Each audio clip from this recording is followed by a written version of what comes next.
नमस्कार। चलिए सीधे शुरू करते हैं आज का ये विश्लेषण। एक बिल्कुल आम से अपार्टमेंट में शिफ्ट होने की एक ऐसी कहानी जो देखते ही देखते डर और हॉरर के एक भयानक अंधेरे में बदल जाती है। यहाँ हमारा मकसद इस पूरे घटनाक्रम को बारीकी से समझना है कि आखिर उस फ्लैट में क्या और क्यों हुआ था। तो आइए देखते हैं। नंबर 18 सुनने में एकदम आम और साधारण लगता है ना? खैर, एक बिल्डिंग की तीसरी मंजिल पर बना कंपनी का ये फ्लैट नंबर 18 असल में एक भयानक राज छुपाए हुए था। ये सिर्फ एक फिजिकल स्पेस नहीं था, बल्कि एक ऐसी जगह थी जहां से बच निकलना बिल्कुल नामुमकिन था। चांद है तो मेरा सूरज है तो, ओ मेरी आंखों का तारा है तो। ये लोरी सुनकर तो किसी को भी एक माँ और बच्चे का प्यार याद आएगा। पर जरा सोचिए, यही मीठी सी धुन अगर किसी अनजान और सुनसान फ्लैट में गूंजे तो यहाँ यही लोरी एक बहुत ही डरावना इशारा बन जाती है। एक ऐसा हॉन्टिंग और सेंट्रल मोटिव जो उस नए और उम्मीदों से भरे हुए कपिल के आगे आने वाले खौफनाक कल का पहला सबूत था। Welcome to flat number 18। तो कहानी शुरू होती है रौनक और उसकी पत्नी जूही के अराइवल से। रौनक, जो कि एक सिविल इंजीनियर है, हर चीज को बिल्कुल प्रैक्टिकल और लॉजिक के चश्मे से देखता है। दूसरी तरफ जूही 7 महीने की प्रेग्नेंट है। 5 घंटे की लंबी और थका देने वाली ड्राइव के बाद जब वो अपने इस नए घर पहुंचते हैं तो उन्हें इस बात का बिल्कुल अंदाजा नहीं था कि उनकी ये थकान आगे चलकर सबसे बड़ी कमजोरी बनने वाली है। यहाँ पर एक बहुत ही चौंका देने वाला कॉन्ट्रास्ट दिखता है। जैसे ही बिल्डिंग के गार्ड ने देखा कि जूही प्रेग्नेंट है, उसके चेहरे पर अजीब सा खौफ छा गया। वो उनसे लिटरली मिन्नतें करने लगा कि वो वहां न रुकें, चाहे तो 2 किलोमीटर दूर किसी होटल में चले जाएं। लेकिन उधर रौनक का प्रैक्टिकल लॉजिक अलग ही चल रहा था। उसका सोचना था कि भाई, जब कंपनी का फ्लैट फ्री में और एकदम रेडी मिल रहा है तो बाहर पैसे क्यों उड़ाने। ये छोटी सी बात हमें दर्शाती है कि कैसे एक सुपरस्टिशियस डर और एक पढ़े लिखे इंसान की प्रैक्टिकलिटी आपस में टकराते हैं। और सच कहें तो यहीं से जूही के उस भयानक आइसोलेशन की शुरुआत हो चुकी थी। Escalating paranormal events. ये अजीब सा माहौल कोई बैकग्राउंड नॉइज नहीं था। फ्लैट में कदम रखते ही बातें बहुत तेजी से और फिजिकल लेवल पर खौफनाक होने लगी। इस टाइमलाइन को देखें तो समझ आएगा कि सब कुछ कितनी तेजी से हुआ। पहली ही रात करीब 1:30 बजे अंधेरे में किसी का खुरदुरा और बहुत गर्म हाथ जूही के पेट को छूता है, जिसकी गर्मी से वो जल जाती है। फिर अगले ही दिन सुबह जब नई मेड आती है, वो तुरंत जूही को वहां से भाग जाने को कहती है और देखते ही देखते उस मेड की डर के मारे जान चली जाती है। और बात यहीं नहीं रुकती। दूसरी रात तक उस बंद कमरे में अचानक वही लोरी गूंजने लगती है और बेड पर एक साया बच्चे को खिलाते हुए दिखता है। खतरा धीरे धीरे नहीं बल्कि रातों रात आउट ऑफ कंट्रोल हो रहा था। अब यहाँ 2 बिल्कुल अलग रियलिटी आपस में टकरा रही हैं। एक तरफ जूही का रियल ट्रॉमा है। वो क्लियरली उस फिजिकल जलन को फील कर रही है। किसी बुरी शक्ति की मौजूदगी उसे लगातार महसूस हो रही है और यहाँ तक कि बच्चे की अनयूजुअल किक्स उसको समझ आ रही हैं। लेकिन इसके ठीक ऑपोजिट रौनक का फ्लैट आउट इनकार। वो इस सबको ट्रैवल फटीग, नई जगह या फिर जूही द्वारा देखी गई वेब सीरीज का असर बताकर टाल देता है। सबसे डरावनी बात असल में भूत नहीं बल्कि ये है कि जब आपका सबसे करीबी इंसान आपकी दर्दनाक सच्चाई को सिर्फ लॉजिक का नाम देकर नकार दे, ऐसे में इंसान बिल्कुल अकेला पड़ जाता है। और इस शक्ति का सबसे खतरनाक रूप उस मेड की मौत के वक्त सामने आया। जरा इन डिटेल्स पर गौर कीजिए। किचन में एक जोर की आवाज होती है और एक लाल आंखों वाली काली बिल्ली वहां नजर आती है। वो बिल्ली जान बचाकर भागती हुई मेड का लिफ्ट तक पीछा करती है और वहां अचानक एक रोते हुए साये में बदल जाती है। उस साये का रोना इतना भयानक था कि उस मेड के कान, नाक और मुंह से तेजी से खून बहने लगता है और उसकी वहीं पर दर्दनाक मौत हो जाती है।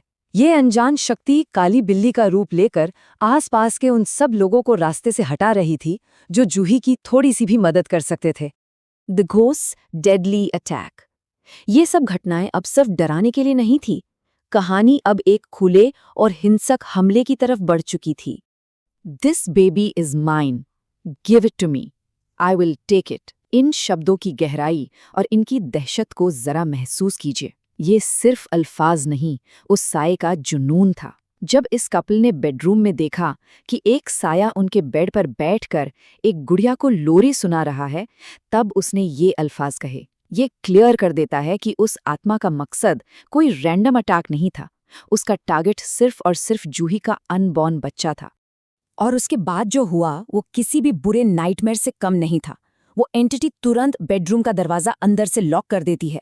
एक काली बिल्ली अचानक रौनक के चेहरे पर बुरी तरह झपट पड़ती है, उसे नोचने लगती है ताकि वो किसी तरह अपनी पत्नी को बचा ना पाए। और उसी पल वो आत्मा अपना वही खुरदरा जलता हुआ हाथ जूही के पेट पर रख देती है। उस झटके और गर्मी से जूही का वहीं पर एक ट्रैजिक मिसकैरेज हो जाता है। वो साया उस मरे हुए बच्चे को गोद में लेता है और हवा में उड़ जाता है। पीछे छोड़ जाता है सिर्फ अपनी वो खिलौना गुड़िया। जिस डर को लॉजिक ने सफर की थकान बताया था, उस डर ने एक जीती जागती जिंदगी छीन ली। The dark hidden backstory. लेकिन सवाल यह है कि इतना गुस्सा, इतनी नफरत आखिर आई कहाँ से? उस फ्लैट में ऐसा क्या हुआ था जिसने एक ऐसी आत्मा को जन्म दिया?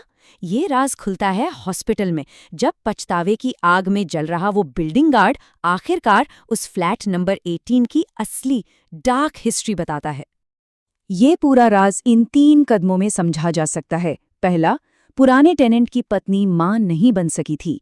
इस सदमे से उसका मानसिक संतुलन पूरी तरह बिगड़ गया और वो पागल होकर एक गुड़िया को ही बच्चा मानकर लोरी सुनाने लगी। दूसरा, इस कपल ने एक सरोगेट मां की मदद ली, पर उस सरोगेट ने उन्हें धोखा दे दिया और पति को ब्लैकमेल किया कि बच्चा तभी मिलेगा जब वो उसे पत्नी का दर्जा देगा। और तीसरा और सबसे दर्दनाक हिस्सा, बच्चे की चाह और लालच में अंधे होकर उस पति ने सारी हदें पार कर दी। उसने अपनी पहली पत्नी और उसकी उस गुड़िया को उसी फ्लैट नंबर 18 में जिंदा जला दिया। धोखा, लालच और आग, यही वो 3 चीजें थीं जिन्होंने इस वेंजफुल आत्मा को बनाया। ये घटना दरअसल मिसप्लेस्ड वेंजेंस को दर्शाती है। आसान शब्दों में कहें तो अपना दर्द और गुस्सा किसी और बिल्कुल बेकसूर पर निकालना। ये अटैक कोई रैंडमली चुना गया शिकार नहीं था। असल में जब उस जली हुई आत्मा ने प्रेग्नेंट जूही को देखा तो उसका दिमाग वापस उस पुराने धोखे पर चला गया। उसने जूही के अंदर उस सरोगेट माँ की छवि देखी जिसने उसका सब कुछ छीन लिया था। यह कोई मामूली बदला नहीं था, बल्कि एक भटकती आत्मा द्वारा अपना खोया हुआ हक वापस लेने की एक बहुत ही डेडली कोशिश थी। द लिंगरिंग कर्स। आइए अब बात करते हैं इस पूरे हादसे के आफ्टरमैथ की, क्योंकि एक बार जो दरवाज़ा खुलता है उसका असर इतनी आसानी से ख़त्म नहीं होता। इस भयानक हमले ने न सिर्फ एक बच्चे की जान ली, बल्कि जूही का दिमागी संतुलन भी पूरी तरह से तोड़ दिया। अंदर तक शैटर्ड हो चुकी जूही को बचाने और थोड़ा नॉर्मल करने की उम्मीद में रौनक उसे उस शहर से बहुत दूर लेकर चला जाता है। और फ्लैट नंबर 18 वो एक बार फिर से उसी अंधेरे और सन्नाटे में डूबकर खाली हो गया। इससे ये बात बिल्कुल साफ होती है कि सुपरनैचुरल चोटें सिर्फ बॉडी पर नहीं लगती, वो दिमाग पर ऐसी छाप छोड़ती हैं जो जिंदगी भर भुलाई नहीं जा सकती। तो हम इस कहानी के आखिरी हिस्से पर आ गए हैं। फ्लैट भले ही फिर से खाली हो गया हो, लेकिन सुनने में आता है कि आज भी देर रात फ्लैट नंबर 18 से वही आवाज आती है, चंदा है तू, मेरा सूरज है तू। खैर, ये एक बड़ा सवाल पीछे छोड़ जाता है। अगर वो आत्मा आज भी उसी अंधेरे कमरे में बैठकर अपनी गुड़िया के साथ किसी का इंतजार कर रही है, तो वहां शिफ्ट होने वाला अगला परिवार कौन होगा? कुछ जगहों पर लॉजिक और विज्ञान खत्म हो जाते हैं और जो बचता है वो होता है सिर्फ और सिर्फ डर। तो चलिए आज के इस विश्लेषण को यहीं रोकते हैं। पूरी उम्मीद है कि ये कहानी हमें बहुत कुछ सोचने पर मजबूर करेगी।